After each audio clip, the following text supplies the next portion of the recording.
quien va a levantar la pasión patriota. Su fervoroso llamado "Aún tenemos patria, ciudadanos", había enfervorizado a las masas, deteniéndolas en su huida hacia Argentina. Tras una aclamación popular y tumultuosa, Manuel Rodríguez es nombrado director supremo delegado, junto a Luis de la Cruz. Manuel Rodríguez funda los Húsares de la Muerte, integrados casi exclusivamente por seguidores de José Miguel Carrera. Pero la derrota del ejército patriota no había sido de la magnitud que se pensaba y lentamente se reorganizaban los batallones. Finalmente, el 24 de marzo, 5 días después de la sorpresa de Cancha Rayada, regresaba O'Higgins y su Estado Mayor a la capital. El peligro seguía latente a medida que el cuerpo expedicionario realista, con más de 4.000 soldados, se acercaba a la ciudad de Santiago. Con una fuerza propia de la desesperación, los patriotas reorganizan su ejército y el 5 de abril de ese año, de 1818, logran un espectacular triunfo en los llanos de Maipú.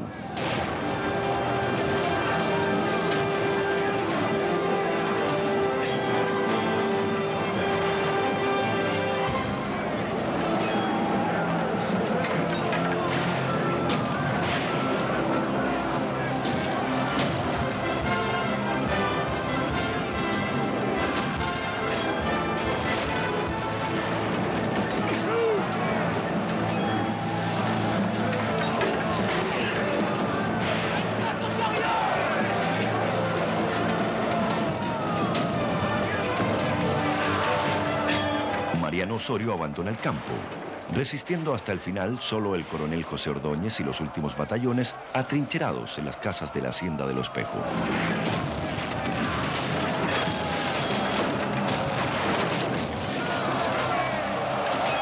En esos momentos ingresaba al campo de batalla Bernardo Higgins, quien a pesar de su profunda herida se hacía presente junto a las milicias de la capital. Un último ataque y la rendición final de los realistas. San Martín y O'Higgins sellan con un abrazo la victoria. La independencia de Chile parecía absolutamente sellada, faltando solo consolidar el resto del territorio nacional. Pero desde Concepción hacia el sur, las tropas realistas que habían huido del campo de batalla de Maipú habían consolidado el territorio, manteniéndola para las banderas españolas. Por lo tanto, los próximos pasos van a tener que ser la consolidación del territorio, primero en Valdivia y finalmente hasta Chiloé. Mientras en el sur se iniciaba una guerra terrible, lenta, dramática, donde se mezclaba la guerrilla realista con la montonera indígena, O'Higgins iniciaba de inmediato su otra gran preocupación. Había que ser la obra más importante, la liberación del Perú, y hacia ella va a encaminar todos los esfuerzos, porque es la única manera de consolidar así la obra americanista. Un país tan largo como Chile necesitaba asegurar el mar, y O'Higgins organiza la primera escuadra nacional, con 7 naves adquiridas por los agentes chilenos en Estados Unidos e Inglaterra. Esta escuadra queda a las órdenes de Manuel Blanco Encalada, nombrado comandante general de Marina y jefe de la escuadra nacional. Y su primera acción es la captura de la fragata española María Isabel, que había llegado a Talcahuano con refuerzos españoles. Blanco Encalada asume como contraalmirante de la escuadra, siendo el primer oficial en alcanzar dicho grado. Pero a fines de año se hacía cargo de la escuadra el almirante Thomas Alexander Cochrane, marino escocés contratado por los agentes chilenos en Londres. Dueño de una audacia sin límites y profundo conocedor de sus marinos, hizo de los novatos aprendices chilenos expertos marineros. Tras fracasar en sus intentos de combatir a las naves realistas en el Callao, se dirigió hacia el sur de Chile. En Concepción consiguió el apoyo de Beauchef y se enfrentó a las poderosas baterías y fuertes de Valdivia, la cadena defensiva más impresionante de Sudamérica. 15 fortalezas, 200 cañones y 1.800 soldados españoles. La única manera de conquistarla era usando el ingenio y la audacia. Con las tropas que le facilitó Freire en Talcahuano y los infantes de marina chilenos del inglés Miller, asaltó en la noche del 3 al 4 de febrero de 1820 los fuertes que cayeron uno a uno en la maniobra más audaz de la historia. Beauchef asumía el gobierno de Valdivia mientras Lord Cochrane regresaba hasta Valparaíso para comandar la expedición libertadora. Cosas increíbles. Lord Cochrane fue amonestado severamente por haberse tomado los fuertes de Valdivia sin autorización superior. El 20 de agosto de 1820, natalicio del director supremo Bernardo Higgins, partía la escuadra al Perú. Esta tarea titánica merece un recuerdo. Un país deshecho por la guerra, sin recursos económicos, sin dinero para pagar ni a sus propios soldados, fue capaz de armar 18 buques de transporte, 7 naves de guerra y 4.500 soldados. Lo demás ya es conocido, la rendición de Lima y el ascenso de San Martín a protector del Perú. La desintegración de los batallones chilenos inmovilizados en la zona, la incorporación de muchos de ellos a las tropas de Simón Bolívar y finalmente el enfrentamiento del todopoderoso Simón Bolívar y el no menos poderoso San Martín.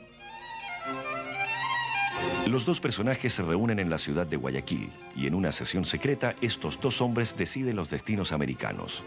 Nadie sabe lo que se habló ese día de 1822, solo que tras levantarse de la sesión del segundo día, San Martín regresó a Lima, llamó a un congreso ante el cual renunció y se dirigió a Chile. Al llegar a Santiago, la situación aquí tampoco es muy favorable para O'Higgins, por lo tanto, San Martín continúa su camino a Mendoza. Allí la tranquilidad tampoco existe y toma la decisión final y se autodestierra viajando a Francia. Allí va a morir en 1850. Bolívar asumía el mando total del Perú y terminaba la obra iniciada por San Martín, continuada por O'Higgins y realizada gracias al esfuerzo económico naval y militar de Chile. Pero el costo había sido enorme y la popularidad del general O'Higgins, del héroe de Rancagua y Chacabuco, había descendido a niveles peligrosos. Parece ser un destino trágico el que muchos de los próceres de la independencia americana hayan terminado en el exilio. O'Higgins, Bolívar, San Martín. Es que parece ser que los grandes estrategas políticos y militares no necesariamente son buenos políticos y administradores en tiempos de paz.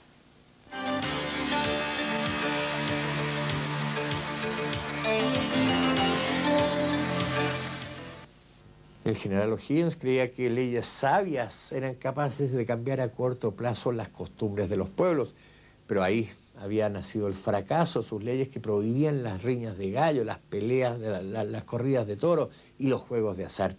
Intentó incluso suprimir los mayorazgos y terminar con los títulos nobiliarios, pero por otro lado creaba la Legión de Honor con muy malos resultados.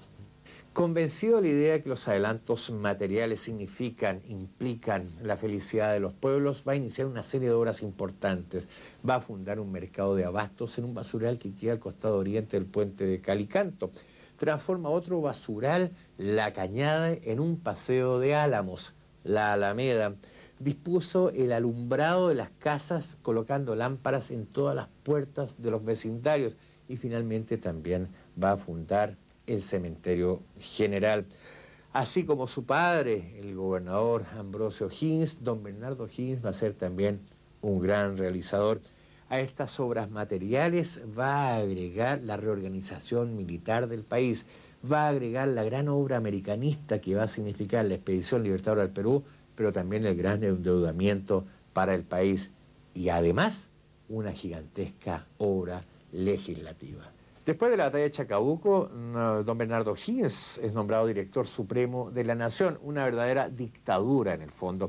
Pero después de Maipú, la misma aristocracia que lo había ungido director supremo comienza a exigirle una nueva constitución. Al principio, O'Higgins rechaza la idea, pero finalmente él mismo va a proclamar la llamada Constitución del año 18.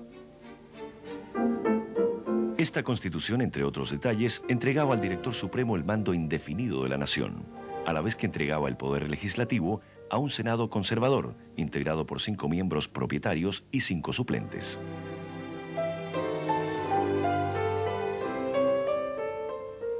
Esta estructura fue la base de la organización de Estado durante 4 años. Pero la influencia de algunos ministros, como el ex realista José Antonio Rodríguez Aldea, promueven a instancias de este una nueva constitución.